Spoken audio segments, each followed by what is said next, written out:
Hey guys, happy morning. So இன்றைக்கி வந்து ரொம்ப சிம்பிளான ஒரு பிரேக்ஃபாஸ்ட் அண்ட் லன்ச் தான். காலையில் எழுந்திரிச்சோடனே வழக்கம் போல் ட்ரை ஃப்ரூட் ஜூஸ் போட்டு குடிச்சிட்டேன். ஸோ அதுவே வந்து பட்டுக்கும் விஷ்ணுக்கும் கொடுத்துட்டேன். மதியானம் வந்து எக் கிரேவி பண்ணலாம் அப்படின்னு சொல்லிட்டு ரொம்ப சிம்பிளாக மசாலா, கரம் மசாலா அந்த மாதிரிலாம் எதுவும் போடாமல் வெங்காயம் தக்காளி மட்டும் வதக்கிட்டு அதில் முட்டை வந்து பாயில் பண்ணி போட்டுடலாம் அப்படின்னு சொல்லிட்டு தான் பிளானு. அண்ட் எப்போவுமே வந்து நான் எக் கிரேவி இந்த மாதிரி கொஞ்சம் இந்த நான்வெஜ் மாதிரி ஏதாச்சும் பண்ணனா முட்டை கிரேவியாக இருக்கட்டும், மட்டன், சிக்கன் கிரேவி மாதிரி பண்ணுறப்போ கொஞ்சம் பொட்டேட்டோ சேர்த்துப்பேன். எனக்கு வந்து அந்த ஃப்ளேவர் ரொம்ப பிடிச்ச மாதிரி இருக்கும். கிரேவியும் கொஞ்சம் நிறைய வந்த மாதிரி இருக்கும். வெறும் எம்டியாக முட்டை மட்டும் சாப்பிட்ற மாதிரி இருக்காது.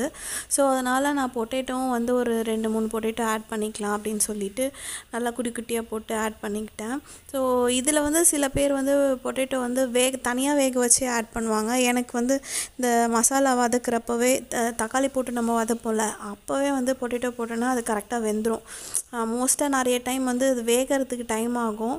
நம்ம அந்த டைமில் கரெக்டாக தக்காளி போடுற டைம்லேயே போட்டோன்னா இது வந்து கரெக்டாக வந்து பாயில் ஆகிடும். இன்னைக்கு கிரேவி நல்லாவே சூப்பராக வந்துச்சு.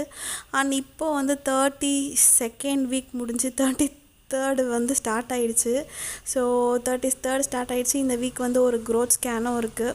ஸோ போயிட்டு வரணும், க்ரோத் ஸ்கேன் வந்து பார்க்கணும். அதுக்கப்புறமா வந்து 3 வீக்ஸ் ஒன்ஸ் வர சொல்லுவாங்கன்னு நினைக்கிறேன். இது வந்து நாட்டுக்கோழி முட்டை அப்படின்னு சொல்லி வாங்கினேன். ஒரு முட்டை வந்து 20 ரூபாய் கிட்டக்க இருந்தது. 100% நாட்டுக்கோழி முட்டையான்ட்டு எனக்கு ஒன்றும் கன்ஃபார்மாக தெரியல. நீங்கள் என்ன ஃபீல் பண்ணுறீங்கன்னு கமெண்ட்